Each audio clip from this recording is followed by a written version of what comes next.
Bhutan is a place that often arrives in people's imaginations like a compact, living legend, officially the Kingdom of Bhutan, and commonly just Bhutan, a small, landlocked Himalayan kingdom where ancient monasteries perch on cliffs, prayer flags chase the wind, and a white dragon druk stretches across a diagonally divided yellow and orange banner to guard a people who measure progress by gross national happiness as much as by GDP. The capital is Thimphu, snug in a high valley where modern ministries and traditional dzongs stand shoulder to shoulder, and the country covers roughly 38,000 square kilometers of sharply contoured mountains and fertile river valleys, an area and national identity shaped by altitude, isolation, and carefully tended culture. According to standard reference data, Bhutan's population is counted in the high hundreds of thousands rather than millions, with recent estimates clustered around the mid to high 800,000s, and its official language is Dzongkha, while the currency is the Bhutanese ngultrum. If you look at a map, Bhutan sits on the eastern edge of the Himalaya, hemmed in to the north by the Tibetan Plateau, administered by China, and otherwise surrounded on the east, west, and south by India. That geography has done more than separate Bhutan from its neighbors. It has shaped everything from trade routes and dialects to agricultural patterns and defensive architecture. Major settlements cluster where valley floors permit: Thimphu, the administrative and population center; Paro, gateway for international flights and the valley of the kingdom's most famous monastery; and Punakha, once the seat of government and still home to the nation's most elaborately carved dzong at the confluence of two rivers. Iconic landscape anchors: the cliffside Paro Taktsang, known in English as the Tiger's Nest; the terraced rice and mustard fields around Punakha Dzong; and the glacial bowl of Phobjika Valley, winter home to migratory black-necked cranes, give the country its instantly recognizable visual identity. To understand Bhutan, you have to listen to its history like a slow chant rather than a sharp declaration. The state traces much of its institutional shape to the 17th century and to the unifying figure of Zhabdrung Ngawang Namgyal, the Lama statesman who established the dual system of governance and the distinctive dzong architecture that mixes spiritual and secular power. The Wangchuck dynasty, founded in 1907, brought comparative stability through the 20th century. Bhutan's modern opening accelerated after the 1950s with road building, hospitals, and secular schools. Significantly, in 2008, the kingdom transitioned from an absolute monarchy to a constitutional monarchy with parliamentary elections and a written constitution that preserved the monarchy while institutionalizing civil and political structures.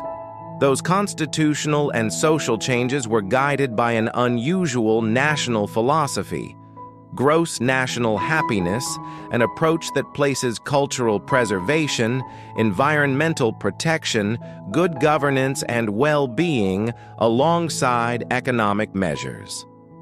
The long sweep from mountain fortress to modern constitutional state has been deliberate and carefully staged, and it still carries the imprint of monastic influence and royal stewardship.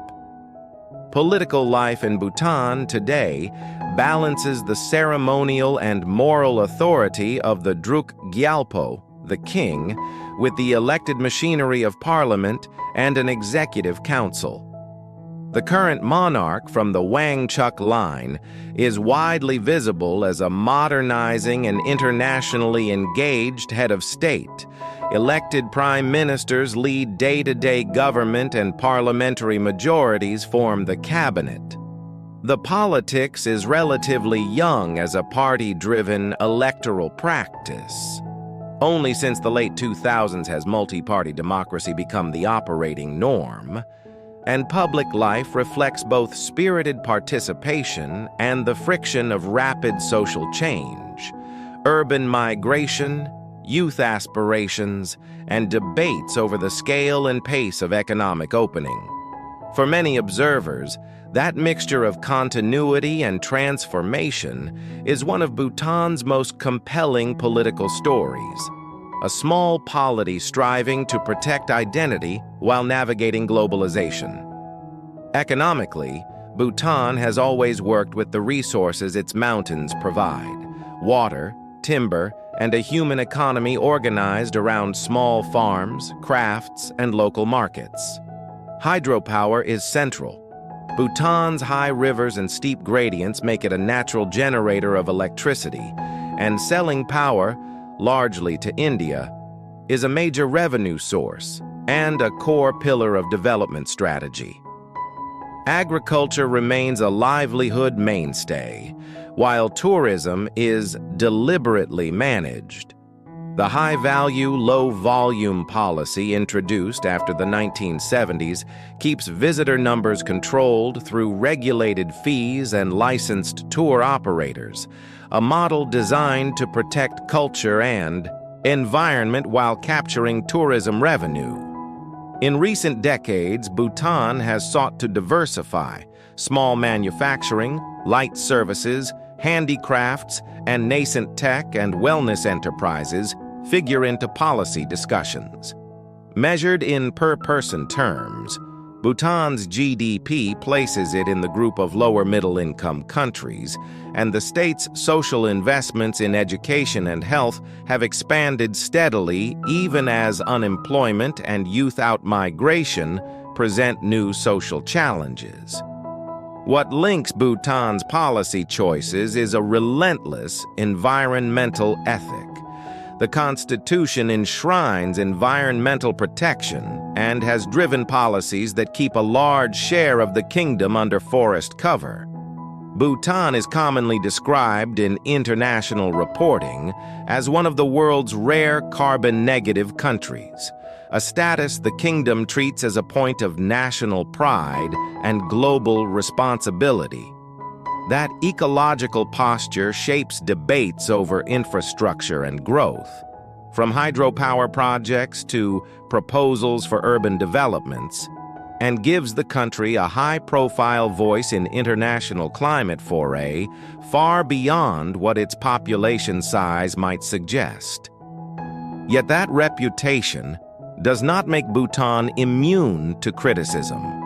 Activists, journalists, and analysts have pointed to rising youth unemployment, contentious land and development projects, and tensions between tradition and market-driven change, reminding observers that ecological distinction and economic fragility can coexist.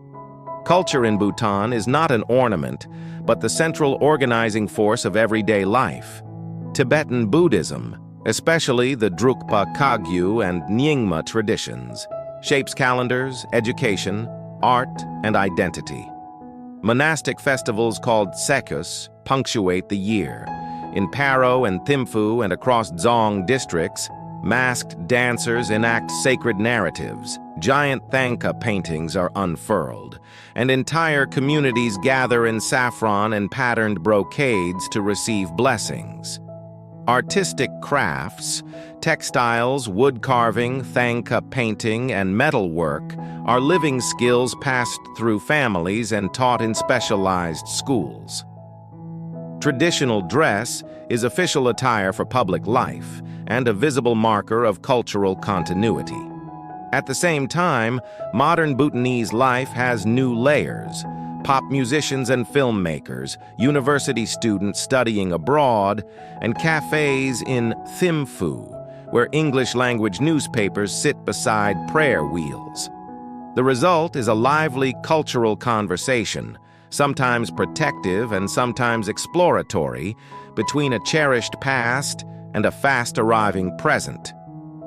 Everywhere you travel in Bhutan, you sense institutions and rituals tuned to social cohesion. Local government bodies, monastic authorities, and a royal household that still plays an active role in national life. Social services have expanded, literacy and school enrollment have surged, and public health infrastructure has steadily improved with government-sponsored clinics reaching remote valleys. At the same time, inequality and opportunity gaps are real. Many young people leave for work abroad, and a growing urban population pressures housing and jobs in Thimphu. Those dynamics inform policy debates around vocational training, entrepreneurship, and carefully calibrated foreign investment. For the traveler or the camera, Bhutan affords images that feel both intimate and cinematic. Sunrise over prayer-flagged ridgelines, pilgrims walking the stupa-lined trails around ancient monasteries.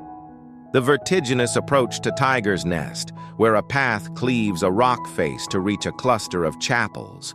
The medieval charm of Punakha Dzong, reflected in river waters. And winter flocks of black-necked cranes in Phobjikha. Each scene is also a narrative about meaning, conservation, and identity. Filmmakers and documentarians are drawn to Bhutan not simply because it looks pristine, but because the country stages a persistent question. How does a small, deeply spiritual nation engage with modernity without losing what makes it itself? Finally, a few concrete facts to anchor the impressionistic. The full official name is the Kingdom of Bhutan. The capital and largest city is Thimphu. The official language is Dzongkha. The currency is the ngultrum. The flag bears a white dragon across yellow and orange fields. The land area is roughly 38,000 square kilometers, and population estimates in recent authoritative sources are in the vicinity of under 1 million people. Politically, Bhutan is a constitutional monarchy with a parliamentary system codified in the 2008 Constitution. Economically, hydropower and carefully managed tourism are central pillars. Culturally, Tibetan Buddhist practice and the Seichu festivals remain lifeblood. And environmentally, constitutional protections and forest cover policies underpin Bhutan's global reputation for stewardship. If you take one thing away from Bhutan, it is this. The kingdom offers a model of deliberate, value-based development, beautiful, contested, and constantly evolving, where national policy tries to harmonize spiritual well-being, environmental guardianship, and economic necessity.